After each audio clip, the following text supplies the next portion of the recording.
In this module, we will talk about the design of continuous sterilization process. So in this module, as we talk about the continuous sterilization process. So when we say that in batch sterilization, there is the chance of the nutrient degradation, then there is only one choice, that is the continuous sterilization. As concerned, the design of the continuous sterilization cycle may be approached in exactly the same way for a batch sterilization system.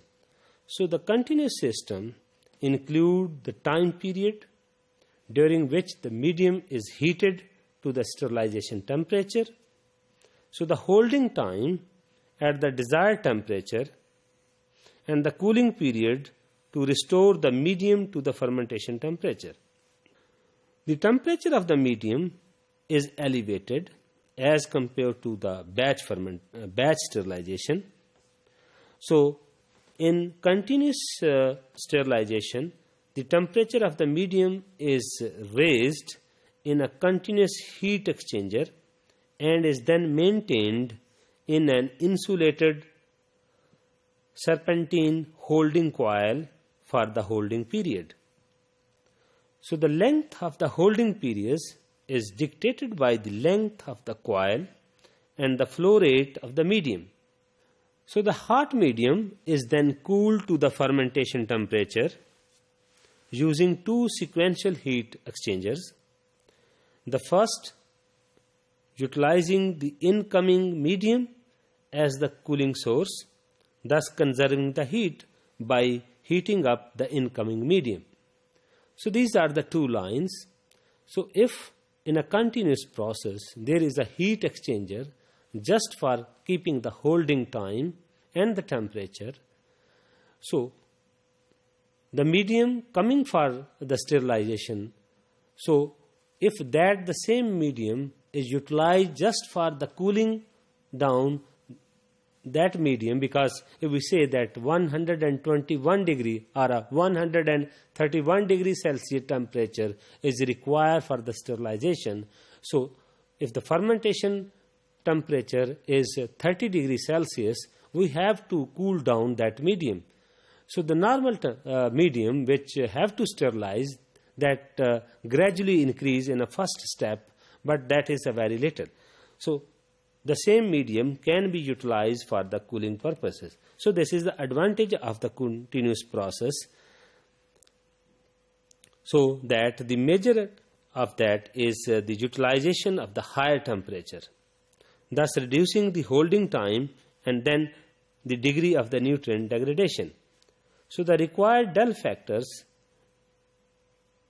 in this case is achieved by the combination of the temperature, just by increasing the temperature, and holding time, because at that time when there will be a more temperature, then the holding time will be less, so which gives acceptably small degree of the nutrient decay.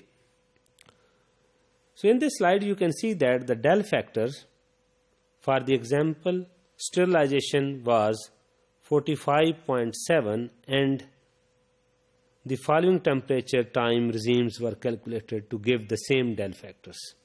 So if the del factor is 45.7 degrees Celsius, 45.7 is the del factors, with the different temperature and the holding time, how we can achieve the same del factor. So by this table you can see that if the temperature is 130 degrees Celsius and the holding time required just to achieve this del factor, and then if we raise the temperature 135 degrees Celsius, then the reduction in holding time from 2.44 minutes to approximately 52 seconds. So just by the rise of 5 degrees Celsius, then there is a decrease in holding time. So if we just increasing the 20 degrees Celsius from 130 to 150 degrees Celsius, you can see that if we say that 120 and 44, 164 second to 2.7 seconds. So just by increasing the temperature from 130 to 150 degrees Celsius, the holding time reduce 162 seconds. So furthermore, because the continuous process involved the treating small increment of the medium, the heating up and the cooling down periods are very small as compared with those of the batch system. So there is the less decay in nutrients in a continuous mode.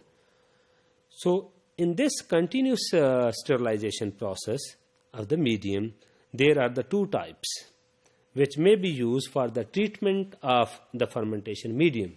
One is indirect heat exchangers, and then is the direct heat exchanger, which we called as a steam injector, in which in first type there is no contact of the heating agent, which is mostly the steam, to the medium. But in the direct method, direct exchanger, then there is a contact of steam to the medium direct. Both system, both methods have their advantages and disadvantages that we will discuss in our later module.